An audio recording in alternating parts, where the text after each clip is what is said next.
Okay, today we're going to be talking about the top 3 factors when selling your business.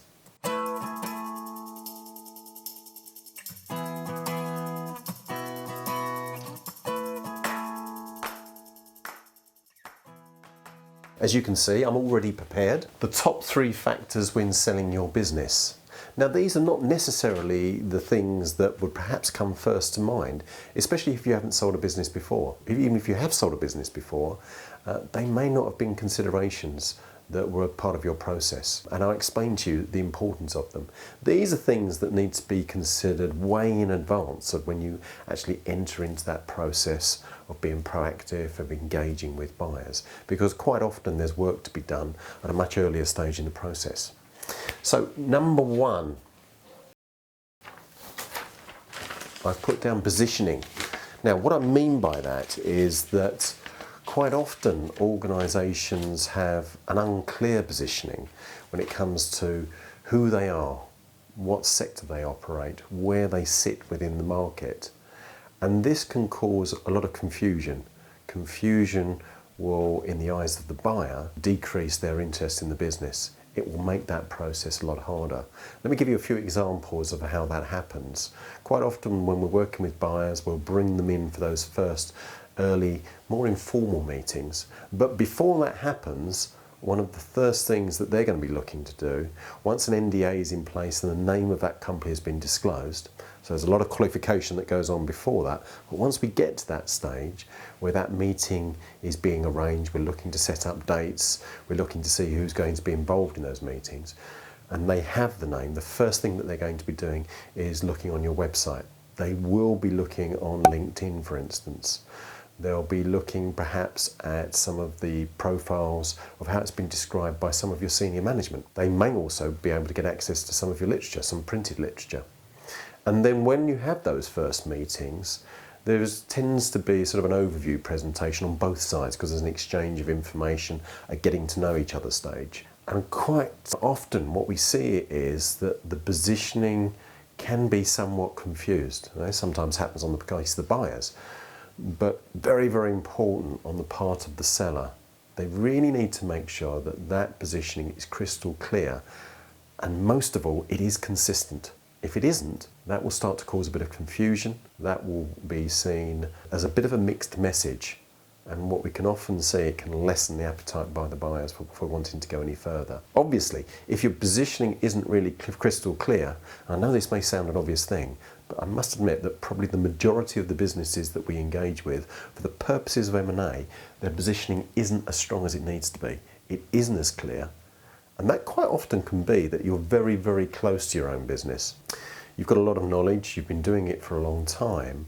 And when that's the case, some things that perhaps are not quite as obvious to people from the outside can seem very obvious to yourself. Again and again, and this is something that's repeated many times, is that people tend to have the propensity to use acronyms, for instance, or use specific buzzwords that may be well known and used amongst their own organisation, but when you've got people looking from the outside, that can quite often be the case with a buyer. They need not necessarily be coming from your sector. That can sometimes cause confusion. So that's something that we work with you as part of our EVA Accelerator program. Number 2, and this is very much related to positioning, is differentiation. And what I mean by that is that in order to have a business of value, you need to be clearly differentiated in the market. And that again needs to be clearly articulated. Articulated in relation to the competition. Articulated in also relation to the market, its applications and those customers. And it needs to be an important differentiation. The fact that you perhaps supply your product in pink is not necessarily the sort of differentiation that we're looking for. It needs to be something central to the core benefits that you're providing. And this is something that we cover and we look at. And quite often, if these 2 points aren't really clear, then there can be quite a lot of work in order to get that in place. And the 3rd point is exit alignment. And what I mean by that is, there's a few things actually I mean by exit alignment. First of all, internally with the shareholders, with the senior executives, there needs to be alignment as to what they're aiming to achieve. There needs to be an understanding as to the options that are available. And quite often what we see there is that there is often preconceived ideas that is confining their thinking. It's really restricting the options that may be available to them. There also needs to be, and if you take that first point in understanding those options, there also needs to be some degree of flexibility, because the alignment also needs to come with the buyers.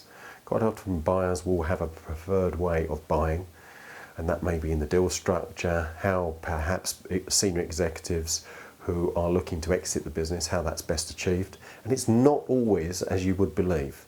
A lot of people talking about very long earn-outs, about that being an integral part of that acquisition. Also about cash being sort of a smaller part than perhaps it necessarily needs to be. There's a lot of other factors that go into that and how you can best achieve the mix that you're looking for. But again, it's something that needs to be thought about very much earlier in advance, and it needs to be done from a position of knowledge and understanding, and not some of the myths and misconceptions that we tend to hear about in this marketplace. So there are the three factors. There are many others that we could discuss, but I thought it'd be worth just covering those points, because time and time again these are points that I think there is some degree of confusion, and quite often they're overlooked. If you've got any other questions, specific questions that you would like to throw at us, please get in touch. We're always here and willing to discuss. Also have a look at the Equity Value Accelerator framework. There's a copy of it, and you should be able to see, with the magic of video editing, you should be able to see a copy of the EVA will. And I'll also be doing a video in not too distant future covering the different aspects of that will.